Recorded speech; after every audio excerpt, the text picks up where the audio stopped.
In this tutorial, I am going to show you how to archive Amazon orders.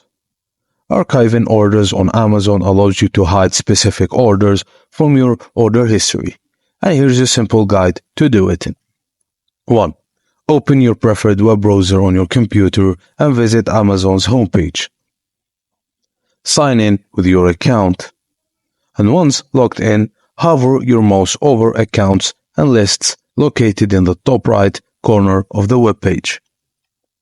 From the drop-down menu that appears, select Orders.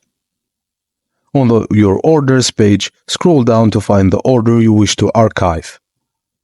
And when you've located the order you want to hide, click on the Archive Order option associated with that order. A pop-up confirmation dialog box will appear to confirm the action.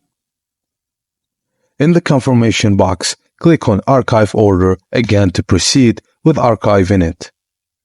The selected order will now be archived and hidden from your order history.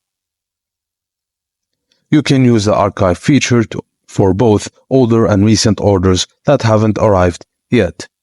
And that's it, guys. Thank you for watching, and please don't forget to like and subscribe for more.